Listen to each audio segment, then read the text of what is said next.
2024 का लोकसभा का इलेक्शन बिल्कुल एक तरीके से तैयारी शुरू हो चुकी है। इलेक्शन मोड में कम से कम बीजेपी तो आ ही चुकी है और प्रधानमंत्री नरेंद्र मोदी ने भोपाल के अधिवेशन में यह साफ कर दिया कि उनका एजेंडा क्या होगा। यानी कि भाजपा जो चुनाव लड़ने जा रही है, 2024 का जो इलेक्शन होगा, उसके लिए सबसे बड़ी चीज है एजेंडा सेट।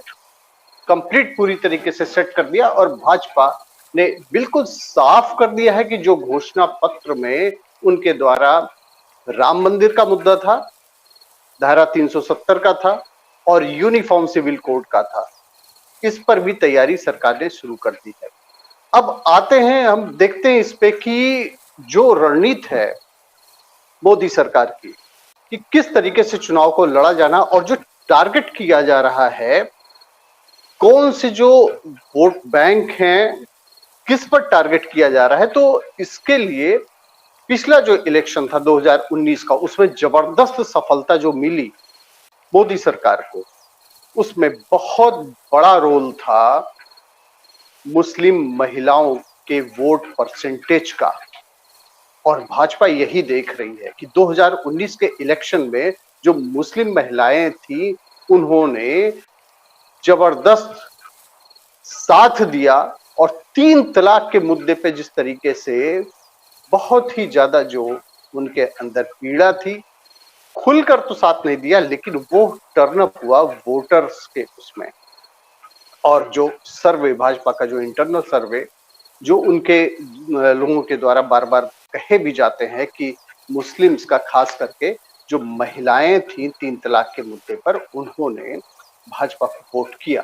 और ये साइलेंट वोट थे, ये कहीं भी खुले हुए नहीं थे, लेकिन जो वोटिंग परसेंटेज बढ़ा उसमें बहुत बड़ा रोल माना जा रहा है।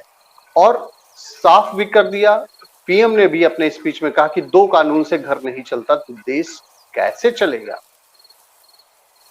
और इस बात की मांग लगातार की जा रही थी कि यूनिफॉर्म सिविल कोड को इंडिया में लागू किया जाना चाहिए। और इसमें उन्होंने यह भी कहा कि 3 तलाक पर जो जवाब दिया गया है मोदी के द्वारा, जो मीडिया में आया हुआ है, 3 तलाक से इस्लाम का कोई संबंध नहीं है। अगर यह इस्लाम का जरूरी अंग होता तो Pakistan, Indonesia, Bangladesh, Qatar, Jordan, Syria में क्यों नहीं? ये सारे मुस्लिम कंट्रीज हैं और वहां यूनिफॉर्म सिविल कोड लागू है। विपक्ष पर भी मोदी ने प्रहार किया और विपक्ष के जो घोटाले थे उस पर भी उन्होंने कमेंट किया और ये कहा कि ये सारे जो विपक्ष है, इनके अगर घोटालों को क्लब कर दिया जाए, अगर उनको जोड़ दिया जाए तो 20 लाख करोड़ के घोटाले हुए हैं।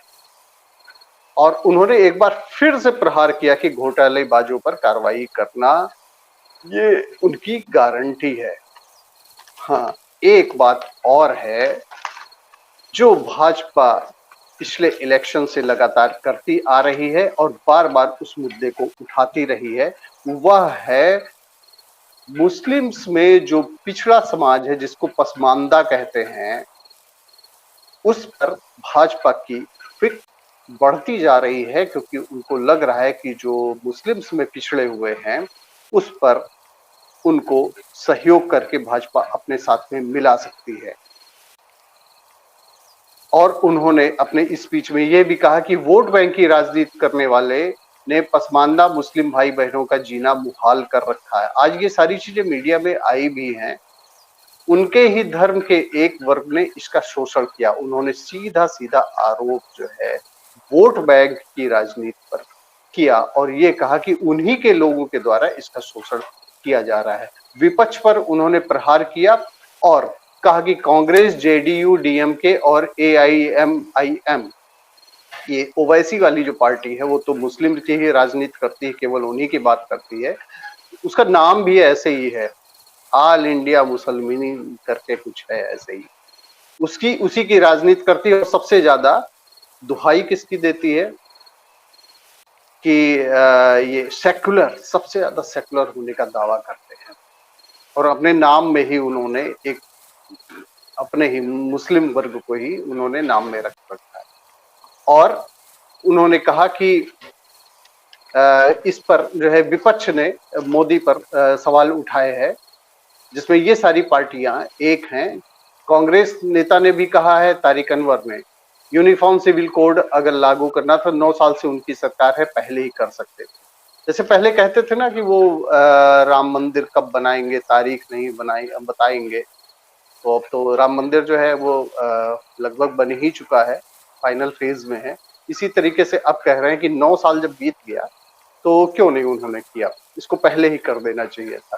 तो ठीक है, वो भी दिन आ जाएगा, जैसा कि मोदी ने साफ साफ संकेत दे दिया है कि ये जो है सारी चीजें हो जानी है 2024 के इलेक्शन को सामने रखते हुए। और जो चिंता है वह इस बात की है कि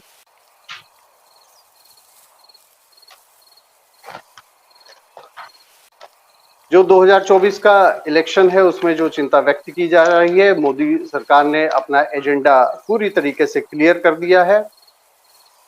और जो पसमानदा समाज है, जो मुस्लिम्स में पिछड़ा हुआ वर्ग है, उनकी परेशानियों का जिक्र किया है।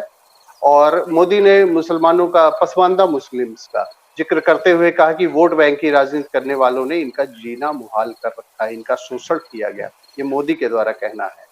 और बीजेपी ने जो अब रणनीति बनाई है, रणनीति ये बनाई कि पसमानदा मुस्लिम पर खास करके ध्यान दिया जाए। मुस्लिम समाज के भीतर जो पसमानदा समाज है, यह सामाजिक, आर्थिक और राजनीतिक दृष्टि से पिछड़ा हुआ माना जाता है। मतलब जो बैकवर्ड क्लास है मुस्लिम्स में, वह पसमानदा समाज कहलाता है।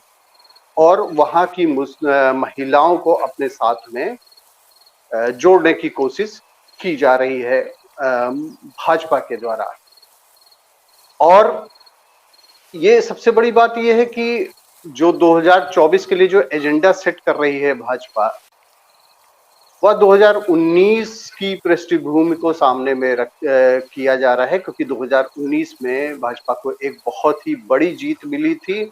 और उसके बाद में 370 धारा 370, जिसको कहा जा रहा था कि ये महबूबा मुफ्ती जो है वो कह रही थी कि कोई झंडा उठाने वाला नहीं मिलेगा, धारा 370 को खत्म करके मोदी सरकार ने ये संकेत दे दिया कि वह जो सोचती है वह करती है। और इसी तरीके से यूनिफॉर्म सिविल कोड की अब बारी आ रही है। ये सारे ऐसे मुद्दे हैं, जैसे राम मंदिर का मुद्दा था, सुप्रीम कोर्ट से वह सुलझा, उसमें सरकार की भी भूमिका थी।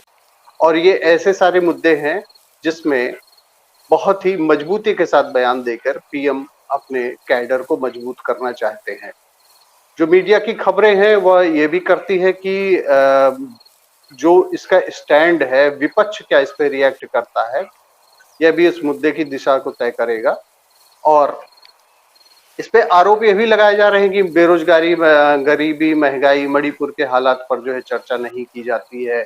और क्या इसी तरीके से विपक्ष तो प्रहार करता रहता है।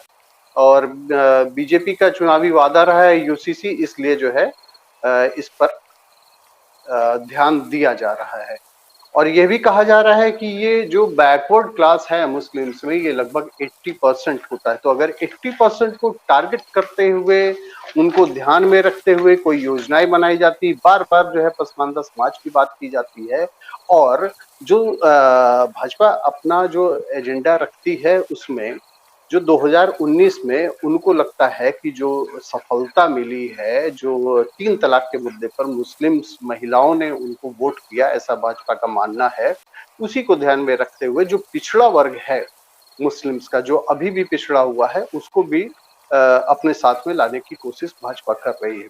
संकेत पूरी तरीके से साफ है कि भाजपा जिस तरीके से उन्होंने एक 370 के मुद्दे को किया, और राम मंदिर के मुद्दे को किया, यूसीसी के मामले में भी वह उतनी 3 तलाक के मुद्दे को उन्होंने हल किया।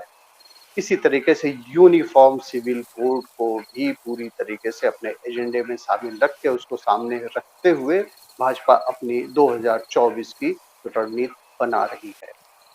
अब ये तो इलेक्शन के बाद में ही सामने आएगा कि जो रणनीति है भाजपा की वो काम आती है। विपक्ष जो एकजुट हो रहा है, जिसका केवल और केवल एजेंडा ये है कि भाजपा का विरोध करना, और उनका कोई पर्सनल ऐसा कोई एजेंडा नहीं है कि जो वो देश के सामने रख सकें कि वह क्या करेंगे अगर वो आते हैं सरकार में, तो किन किन मुद्दों को उठाएंगे।